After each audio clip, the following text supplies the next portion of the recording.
برشلونة الاسباني، وخبر هيفرح كل عشاق برشلونة الاسباني، وقيمة انتقال جواو كانسيلو الظهير الايمن البرتغالي لبرشلونة. هنشوف كل الحاجات دي وكل القصة وكل الحكاية والرواية في حلقة النهاردة. لكن خلينا نبدأ من تكريم النادي الاهلي والاسطورة محمود الخطيب لعم حارس. كل جمهور النادي الاهلي بيعشق وبيحب عم حارس، والناس بقى الاهلاوية كلهم عارفين ان عم حارس يعتبر عمود وجدار اساسي من النادي الاهلي. عم حارس تاريخ كبير من الوفاء والعطاء والانتماء للنادي الاهلي. والناس بقى الشباب الاهلاويه بتوع الدرجه الثالثه اللي بيروحوا يحضروا معاه الماتشات في الاستاد، واللي بيشوفوا عم حارس وهو بينزل قبل ما اللعيبه تسخن. وكلنا عارفين ان عم حارس بيعمل كعامل في غرفة خلع ملابس النادي الأهلي، ودايما بتكون من عنده شرارة البدء لما بينزل بالكور قبل التسخين والإحماء للمباراة. بيشوف الاستاد بيتهز وبيترج من الهتاف ولتحية عم حارس. عم حارس تاريخ كبير، وكان لازم يتم تكريمه على هامش الاحتفالية النهاردة. كلنا عارفين النادي الأهلي في الساعة 8 أقام احتفالية كبيرة لكل الفرق الرياضية اللي اكتسحت البطولات والكؤوس في جميع الألعاب، فكان لازم نقف ونتكلم عن عم حارس وتاريخه الحافل بالإنجازات والبطولات مع النادي الأهلي.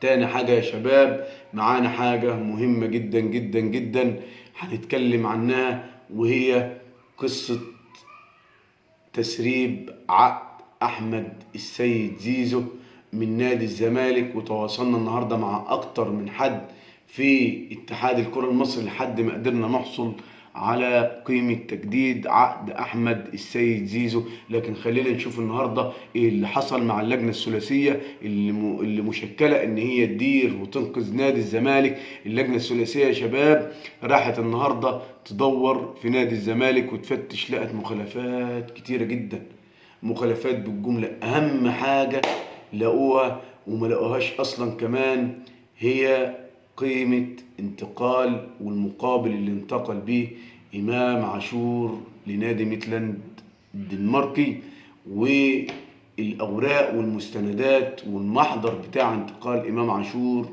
لنادي ميتلاند الدنماركي ما همش لاقيينه.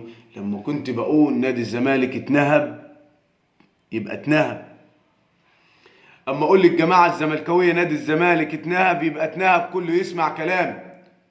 النادي كان متحول لعزبه، النادي كان متحول لعزبه.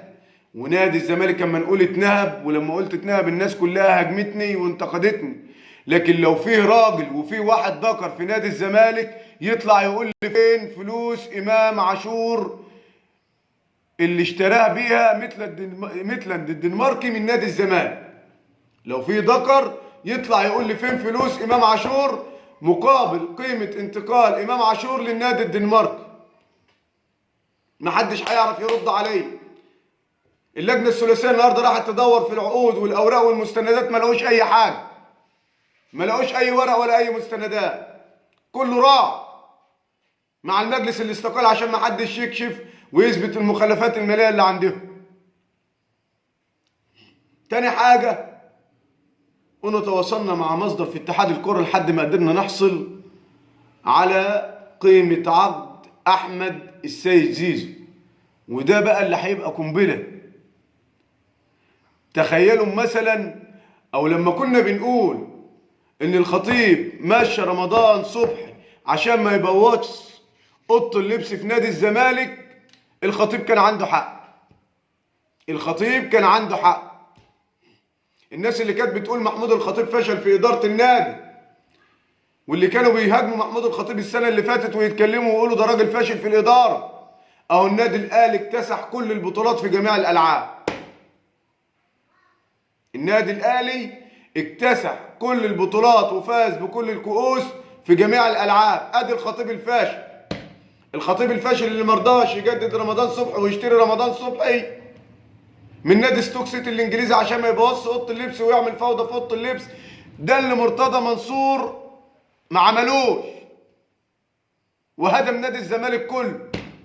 انت متخيل لما يبقى مثلا عندك لاعب زي امام عاشور مثلا بياخد 10 مليون جنيه في نادي الزمالك وهو لاعب دولي، وصفقه قويه، ويجي مثلا يفاجئ ان احمد السيد زيزو عقده ب 150 مليون جنيه، هيلعب ازاي؟ اي طبعا محدش يختلف على امكانيات احمد السيد زيزو، بس بالعقل. ما تديش لاعب 10 ولاعب 100، لازم يبقى فيه تساوي. اي طبعا في نجم للفريق وكل حاجه، بس ما يبقاش الفرق الشاسع ده كله. اديك بوظت اوضه اللبس ومشيت امام عاشور، وكمان عندك هيمشي فتوح واحتمال كبير يروح النادي الاهلي زي ما قلنا واعلنا، بسبب العقد اللي انت عملته لاحمد السيد زيزو. تعالوا يا شباب نعرف مع بعض ونكشف نكشف قيمه تجديد احمد السيد زيزو لنادي الزمالك اللي جبناه النهارده من اتحاد الكوره. احمد السيد زيزو قيمه عقده ب 150 مليون جنيه. بص بقى المميزات اللي في عقد احمد السيد زيزو: 23 مليون في الموسم الاول، زائد 15 مليون جنيه اضافيه. 23 مليون في الموسم الاول، صحصح معايا، والكل يعمل لنا لايك وشير يا شباب بعد اذنكم، واللي ما اشتركش في القناه يدخل يشترك لو سمحتوا ويفعل زر الجرس.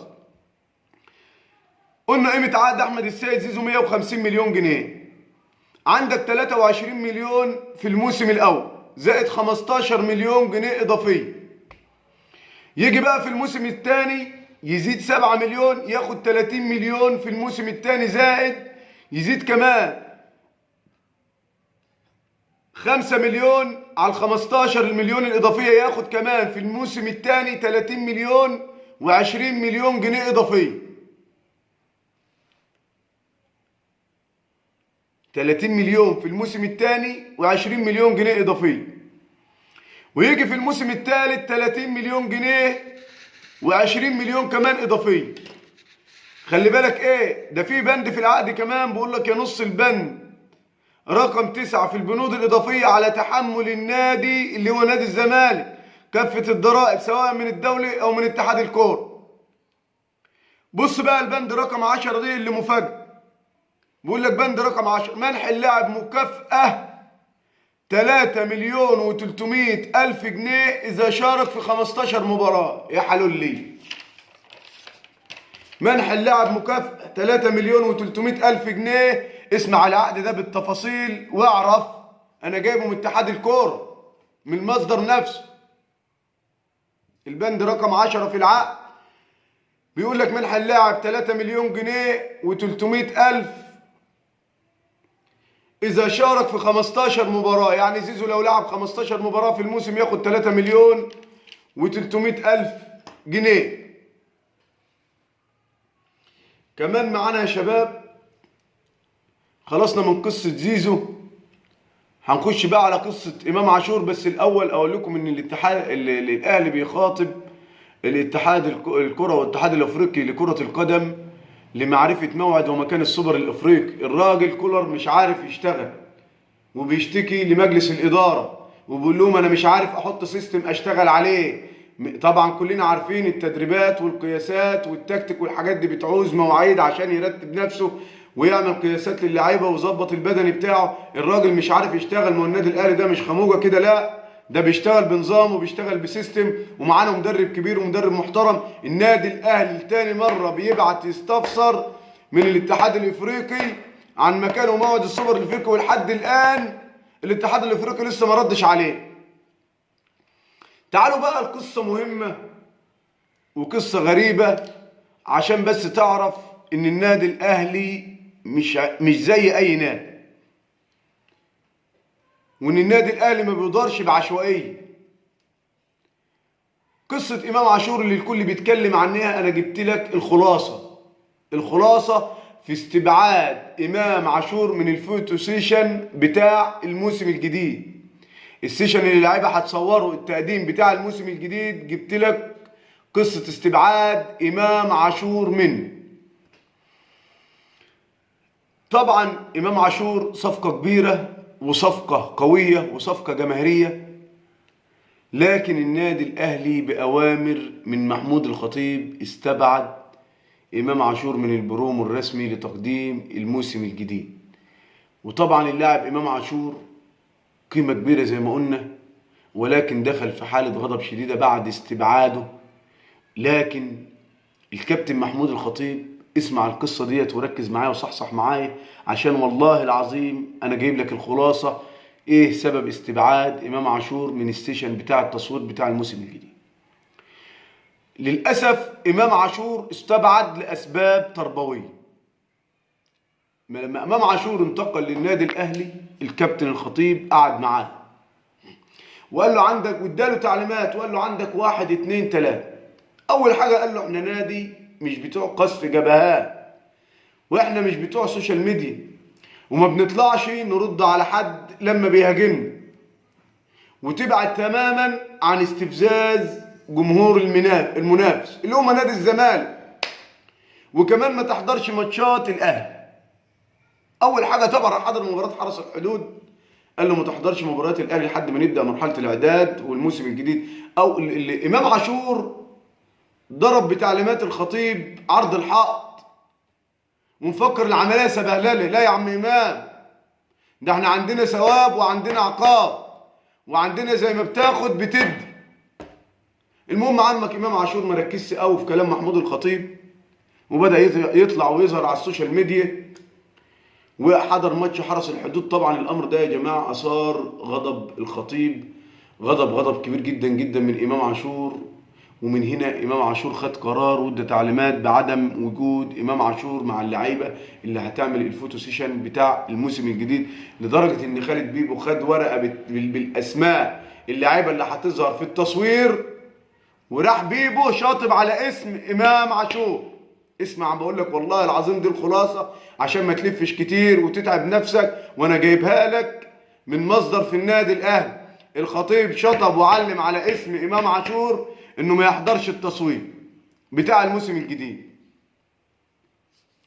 دي طبعا كان خبرنا النهارده عن القصه الدايره في الشارع الرياضي عن امام عاشور. معانا طبعا رابطه الانديه بتعلن النهارده اختيار احمد السيد زيزو كأفضل جناح أيمن في الدوري المصري بتصويت الجمهور. ولكن عندنا كمان يا شباب كان في اجتماع مهم جدا جدا، وده برضه من الأخبار اللي جبتها من اتحاد الكورة مع عقد أحمد السيد زيزو. جمال علام رئيس اتحاد الكورة كان بيجتمع النهارده، وكان في اجتماع النهارده وقعدوا حوالي ساعتين 2 في اجتماع مغلق مع بريرة رئيس لجنة الحكام لإعادة تشكيل لجنة الحكام، وطلبوا في الاجتماع بتقديم تشكيل للجنة، وطلبوا بتقديم تشكيل لجنة الحكام الرئيسية للموسم الجديد وعرضها على مجلس الإدارة في الاجتماع المغلق. يعني طلبوا وقال له تعرض عليا التشكيل في الاجتماع الجاي. هيعرضوا يعني على مين؟